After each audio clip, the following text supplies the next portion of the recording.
High বন্ধুরা, welcome to এসো শেখাই চ্যানেল।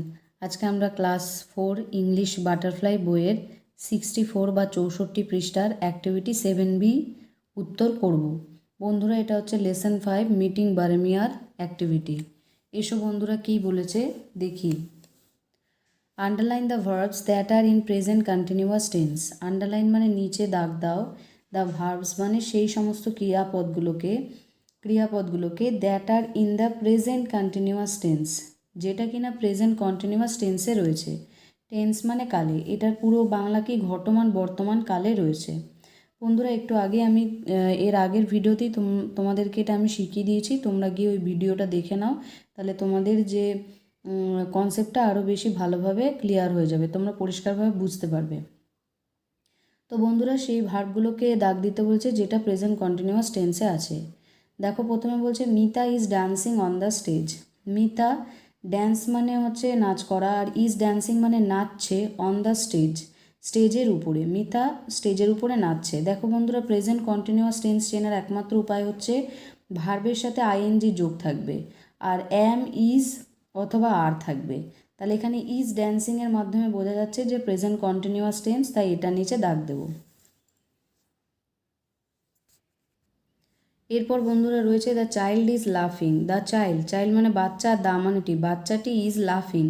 লাফ মানে হাসা, আর ইজ লাফিং মানে হাসছে। তাহলে এক্ষেত্রে এটা প্রেজেন্ট কন্টিনিউয়াস টেন্স ইজ লাফিংয়ের মাধ্যমে বোঝাচ্ছে, তাই এখানে আমরা দাগ দেব। ইজ থেকে লাফিং অবধি দাগিয়ে দেওয়ার পরে 3 নম্বরে আসবো, অর্থাৎ সি দাগে। Rita is buying a mask. Rita buy মানে কেনা, আর ইজ বাইং মানে কিনছে, মাস্ক মানে একটি মুখোশ। রিতা একটি মুখোশ কিনছে, তাহলে ইজ বাইংটা হবে হচ্ছে সেই ভার্বটা যেটা কিনা প্রেজেন্ট কন্টিনিউয়াস টেন্সের মাধ্যমে বোঝাচ্ছে। সর্বশেষ রয়েছে বন্ধুরা, দেখো the man is eating rice. The man মানে লোকটি, ইট মানে খাওয়া, আর ইজ ইটিং মানে খাচ্ছে, রাইস মানে ভাত, লোকটি ভাত খাচ্ছে। তাহলে এক্ষেত্রে ইজ ইটিংটা হবে কি প্রেজেন্ট কন্টিনিউয়াস টেন্স। তাহলে ইজ ইটিংয়ের মাধ্যমে আমরা দেখতে পারলাম যে ভার্বটি প্রেজেন্ট কন্টিনিউয়াস টেন্সে রয়েছে, তাই এটাকে আন্ডারলাইন করে দিলাম। এরপর বন্ধুরা আমরা আসবো অ্যাক্টিভিটি 8-এর এতে। দেখো বন্ধুরা রয়েছে fill in the blanks with words from the help box. Fill in মানে পূরণ করো, ব্ল্যাঙ্ক মানে ফাঁকা জায়গা, উইথ ওয়ার্ডস, ওয়ার্ডস মানে শব্দ, আর উইথ মানে দিয়ে। পূরণ করো ফাঁকা জায়গা শব্দ দিয়ে from the help box, from মানে থেকে, আর হেল্প বক্স, হেল্প মানে সাহায্যকারী, বক্স মানে বাক্স। তাহলে সাহায্যকারী বাক্সের থেকে শব্দ নিয়ে এই ফাঁকা জায়গা তোমাকে পূরণ করতে বলছে। প্রথমে চলে আসো হেল্প বক্স অর্থাৎ সাহায্যকারী বাক্সে। ফুয়েল কথাটির অর্থ হলো জ্বালানি। অ্যাম্বেলড মানে হচ্ছে ধীর পায়ে চলে যাওয়া, বা এক্ষেত্রে অ্যাম্বেলড কথাটির অর্থ নেমে যাওয়াও হয়। অ্যাফ্রেড মানে ভীত বা ভয় পাওয়া, আর এক্সপিরিয়েন্স মানে হচ্ছে অভিজ্ঞতা। তাহলে বন্ধুরা দেখো, প্রথমে রয়েছে I had a wonderful dash. I মানে আমার, হ্যাড মানে ছিল, এ মানে একটি, ওয়ান্ডারফুল আমার ছিল একটা অপূর্ব dash.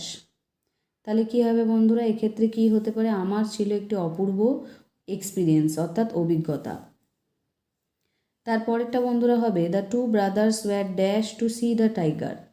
The two brothers, two মানে দুই, ব্রাদার্স মানে ভাই, দুই ভাইয়েরা to see the tiger, see মানে দেখে, আর টু সি মানে দেখা, আর টু সি মানে দেখে দ্য টাইগার, টাইগার মানে বাঘটিকে। দুই ভাইয়েরা বাঘটিকে দেখে কি হয়েছিল, তারা ভয় পেয়েছিল। তাহলে এক্ষেত্রে হবে অ্যাফ্রেড। তারপরে রয়েছে we use petrol and diesel as dash for our cars. We মানে আমরা, ইউজ মানে ব্যবহার করি, পেট্রোল অ্যান্ড মানে এবং ডিজেল, পেট্রোল এবং ডিজেলকে অ্যাজ ড্যাশ, অ্যাজ মানে হিসেবে, ড্যাশ ড্যাশের জায়গায় কী হবে ফুয়েল অর্থাৎ জ্বালানি হিসাবে, ফর আওয়ার কার্স। আওয়ার মানে আমাদের, কার মানে গাড়ি, ফর মানে জন্য। তাহলে আমাদের গাড়ির জন্য আমরা জ্বালানি হিসেবে পেট্রোল এবং ডিজেলকে ব্যবহার করে থাকি, কারণ পেট্রোল ডিজেল ছাড়া গাড়ি চলবে না।